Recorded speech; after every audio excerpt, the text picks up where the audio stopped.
2000 చేస్తా అంటే గెలిచిన మొదటి నెలలోనే 2000 చేసిండు. ఫస్ట్ నెలలో చేసిండు కేసీఆర్. వీళ్ళు 2 ఏళ్ళు అయిపోయింది, ఇంకా 4000 ముచ్చట్నే లేదు. గెలిచినాక ఒకటే నెలలో చేసిండు కేసీఆర్ గారు 2000. కానీ వీళ్ళు ఇప్పుడు 2 ఏళ్ల మీద 2 నెలలు అయిపోయింది, ఇక దగ్గరికే వస్తుంది, సగం ఉన్నది, ఇంకా 4000 ముచ్చట్లేదు. అంటే ఒక్కొక్క అవ్వకు తాతకు 50,000 రూపాయలు కాంగ్రెస్ గవర్నమెంట్ బాకీ పడ్డది. రేపు ఏ ముఖం పెట్టుకునే చోటు అడగాలి అవ్వది? అవ్వ ఊకుంటుందా?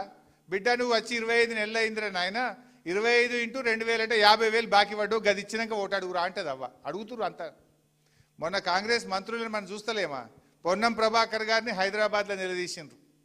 వివేక్ మంత్రి గారు ఓట్లేయమని చెన్నూరులో తిరిగితే మహిళలంతా ఆయన నిలదీసిన పరిస్థితి ఉన్నది. మదిరలో బట్టి విక్రమార్క గారిని రైతు బంద్ ఏదని ప్రజలు నిలదీసిన పరిస్థితి ఉన్నది. ఇలా ఎక్కడికక్కడ మంత్రులు నిలదీస్తున్నారు.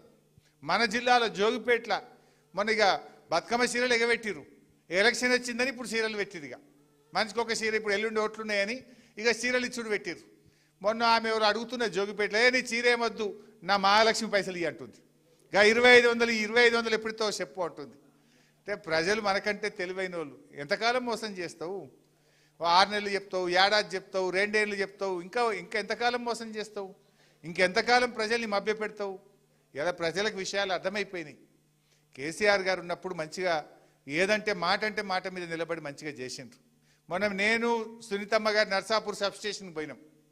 కరెంట్ ఎంతసేపు వస్తుందని చూస్తే 12 గంటలే వస్తుంది. చెప్పుడేమో 24 గంటలు. బాయిలకాడ సాయంత్రం 6 గంటల కరెంటు పోతే మళ్ళీ పొద్దుగాల 4 దాకా వస్తలేదు. 5:30, 6కి పోతుంది, పొద్దుగాల 4 గంటలకు 5 గంటలకు వస్తుంది. అంటే కరెంటు కూడా సరిగా ఇచ్చే పరిస్థితి లేదు. ఇవన్నీ జరుగుతూ ఉన్నాయి. నర్సాపూర్లో ఆ రోజు నాన్ వెజ్ మార్కెట్ స్టార్ట్ చేసినాం. మంచి వైకుంఠధామం స్టార్ట్ చేసినాం. మంచి మున్సిపల్ ఆఫీస్ కడదామని స్టార్ట్ చేసినాం. మన గవర్నమెంట్ మారి 2 ఏళ్ళే, ఎక్కడేసిన గొంగలు అక్కడనే, రూపాయి పని కూడా అవుతలేదు, అన్నీ ఆపేసిన రేడి కాడ. అంటే పాలన తక్కువ, ఓన్లీ ప్రచారము, అబద్ధాలు, కేసులు, ప్రతిపక్షాలను సతాయించుడు. నువ్వు ఇచ్చిన మాట నిలబెట్టు, ప్రజలకు ఇచ్చిన హామీ అమలు చేయి. పిల్లలకు 2 లక్షల ఉద్యోగాలు ఇస్తా అన్నావు, 2.5 ఏళ్ళకి వచ్చింది. ఏవి 2 లక్షల ఉద్యోగాలు? ఒక్కటే ఏడాదిలో ఇస్తా అని చెప్పిండు. 2.5 ఏళ్ళైనా ఉద్యోగాలు వచ్చింది లేదు, నిరుద్యోగ భృతి వచ్చింది లేదు. 15,000 రైతు బంధు అన్నారు. యాసంగికి ఇంకా రైతు బందే వాళ్ళే పడదా? ఇప్పుడు యాసంగి పంటకు ఇప్పుడు నాట్లు అయిపోయినాయి, కలుపుకు వచ్చింది, కలుపు కూడా తీస్తున్నారు, మందు కూడా వేస్తున్నారు. మరి ఇంకెప్పుడు ఇస్తావు రైతు బంధు? కేసీఆర్ గారు ఉండగానేమో నాట్లకు రైతు బంధు అందించిండు. రేవంత్ రెడ్డి వచ్చినాక ఓట్లకు ఇస్తా అంటుండు. మొన్న సర్పంచ్ ఓట్లు ఉన్నప్పుడు ఇచ్చిండు, ఇప్పుడు ఓట్లు లేవు కదా ఆపేసిండు. ఇక మున్సిపాలిటీలో భూములు తక్కువ ఉంటాయి అనుకుంటుండు. నర్సాపూర్లో భూములు ఉంటాయి, ఎందుకుండయి? ఆయన అనుకుంటుండు మున్సిపాలిటీలో ఉన్న వాళ్ళకి భూములు ఉండయి, రైతు బంధు ఇప్పుడు వేయకుండా ఏం కాదని. ఇప్పుడు ఫిబ్రవరి నెల వచ్చింది, నాట్లు అయిపోయి కలుపుకొచ్చినా ఇంకా రైతు బంధు పడతలేదు. పడ్డదా ఎవరికన్నా రైతు బంధు? మోసం అంతా. పోయిన సన్నబట్లకు బోనస్ కూడా ఎగబెట్టిండు. పోయిన యాసంగి సన్నబట్లకు బోనస్ ఇస్తా సన్నాలకన్నాడు, దాన్ని కూడా ఎగబెట్టిండు. అంతా మోసం, అబద్ధాలు చెప్తూ గోబల్స్ ప్రచారం చేస్తూ వెల్లడిస్తున్నారు. నేను మీతో కోరేది ఒక్కటే, దయచేసి ఈ మున్సిపల్ ఎన్నికల్లో రేవంత్ రెడ్డికి కర్రు గాల్చి వాత పెట్టాలి. ఏమంటాడు? లేకపోతే కాంగ్రెస్ పార్టీకి మీరు ఓట్లు వేసిండ్రు అనుకో, ఏమంటాడు? నేను 4,000 పింఛన్ ఎగ్గొట్టినా నాకే ఓటేషన్కి ఇచ్చేది లేదు పో అంటాడు. అన్నాడా? మరి ఆయనకి ఎట్లా తెలవాలి? ఇప్పుడు ఆయన గవర్నమెంట్ ఏం పడిపోయేది లేదు, కుర్చీ గుంజుకునేది లేదు. కానీ ఆయనకు సురుకు తలగాలి. రేవంత్ రెడ్డికి ఎప్పుడు అర్థమవుతుంది? నేను 4,000 పింఛన్ ఎగ్గొట్టినా అని అవ్వాతాతలు నాకు ఓటేయలేదు, అక్క చెల్లెలకు మహాలక్ష్మి కింద నెలకు 2,500 ఇస్తా అని మాట తప్పినా మోసం చేసినందుకు నాకు అక్క చెల్లెలు ఓటేయలేదు అని రేవంత్ రెడ్డికి అర్థమయ్యేటట్టు మనం ఓట్లలో మనం తీర్పు చెప్పాలి. రైతులందరూ కూడా రైతు బంధు పడలేదు, 15,000 ఎగ్గొట్టిండు, పోయిన యాసంగి సన్నాలకు బోనస్ ఇయ్యలేదు అని రైతులందరూ కూడా, మున్సిపాలిటీలలో రైతులు ఉండరు అనుకుంటుండు, పావుల మందం రైతులు ఉంటారు. ఊళ్ళో వ్యవసాయం ఉంటుంది, పిల్లల చదువుల కోసం పట్టణంలో ఉంటారు, పిల్లల చదువుల కోసమో ఇంకా దానికోసమో పట్టణంలో ఉంటారు. వ్యవసాయం అయితే కంపల్సరీ ఉంటుంది చాలా మందికి. రైతు బంధు అయినందుకు రైతులందరూ మున్సిపల్ ఎన్నికల్లో గుణపాఠం చెప్పాలి. మా పిల్లలు నిరుద్యోగ యువకులందరూ ఇవాళ 2 లక్షల ఉద్యోగాలు ఇవ్వనందుకు నిరుద్యోగ యువకులు ఓటుతో రేవంత్ రెడ్డికి బుద్ధి చెప్పాలి. అట్లే స్కాలర్షిప్లు ఎస్సీ ఎస్టీ బీసీ పిల్లలకు స్కాలర్షిప్లు ఇవ్వకుండా పిల్లల చదువులాగం చేస్తున్నాడు. ఆ చదువులాగం చేసినందుకు పిల్లలు తల్లిదండ్రులు కూడా రేవంత్ రెడ్డికి ఎన్నికల్లో గుణపాఠం చెప్పాలి. రెండేళ్లల్లా ఒక్క రూపాయి కూడా పిల్లల స్కాలర్షిప్కు పైసలు ఇవ్వలే. కేసీఆర్ గారు ఉండగా పిల్లలు చదువుకోవాలని చెప్పి రూపాయి 2 రూపాయలు కాదు 20,000 కోట్ల రూపాయలు పిల్లల చదువుల కోసం కేసీఆర్ ఇస్తే ఈ రెండేళ్లలో ఒక్క రూపాయి కూడా ఇవ్వకుండా పిల్లల చదువులను ఆగం చేస్తున్నాడు ఇవాళ రేవంత్ రెడ్డి. చదువులు ఆగం చేస్తేవి, నౌకర్లు ఇవ్వైతివి, రైతు బంధు రాదాయే, మహాలక్ష్మి రాదాయే, తులం బంగారం ఎగబెడితివి, 4,000 పింఛనంటి మోసం చేస్తేవి. చేసిందేమున్నది నువ్వు ఒక్కటన్నా. అందుకే మనం ఆయనకు బుద్ధి చెప్తేనే గవన్నీ మనకు వస్తాయి. అవి రావాలంటే రేవంత్ రెడ్డి కళ్ళు తెరవాలంటే కాంగ్రెస్ వాళ్ళకు సోయి రావాలంటే ఈ ఎన్నికల్లో కాంగ్రెస్ను ఓడిస్తేనే మనకు అవన్నీ వస్తాయి.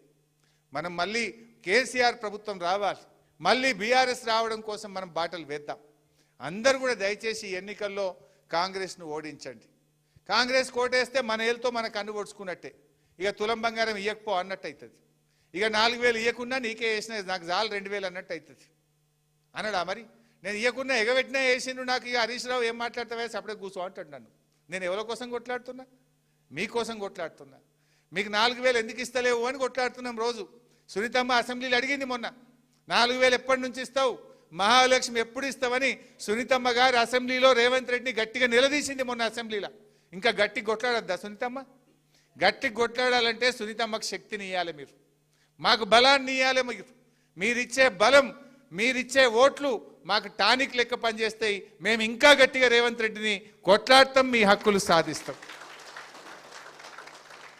దయచేసి మీరు అందరూ కూడా ఈ ఎన్నికల్లో మంచిగా పనిచేయండి. అందరూ ఇప్పుడు ఒక దీపంతో ఒక దీపాన్ని ముట్టించినట్టు ఇక్కడ వచ్చిన చెల్లెళ్ళు, ఇక్కడ మీరందరూ ఇంకొక చెల్లెకి చెప్పాలి, మీ గ్రూప్లోళ్ళకి చెప్పాలి, మీ గల్లోళ్ళకి చెప్పాలి, మీ చుట్టాలకు చెప్పాలి, గుడికి పోతే ముచ్చట పెట్టాలి, రేవంత్ రెడ్డిని ఓడగొట్టాలి, కాంగ్రెస్ని ఓడగొట్టాలని మంచిగా చెప్పి అర్థం చేసేటట్టు ప్రజలందరూ కూడా చెప్పుకొని గుణపాఠం చెప్పాలి. మనం మోసం చేసిన వాళ్ళకి గుణపాఠం చెప్పొద్దా?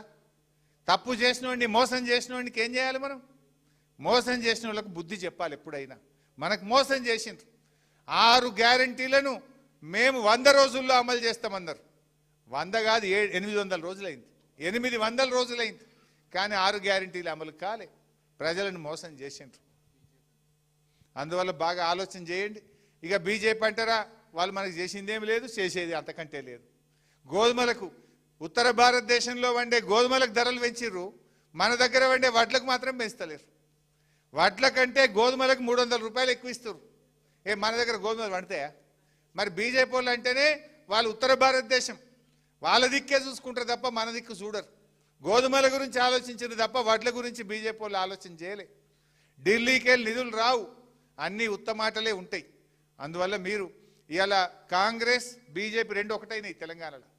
ఇప్పుడు రేవంత్ రెడ్డి గట్టి కొట్లాడేది ఎవరు? మనం కొట్లాడుతున్నాం, గులాబ్ జెండోలం కొట్లాడుతున్నాం. 4,000 పింఛన్ ఏంది, రైతు బంధు ఏంది, కరెంట్ ఏంది, బంగారం ఏది, ఉద్యోగాలు ఏవి, పిల్లల ఫీజు రియంబర్స్మెంట్ ఏంది, బతుకమ్మ చీరలు ఏడబోయినాయి, కేసీఆర్ కిట్ ఏడబోయింది, న్యూట్రిషన్ కిట్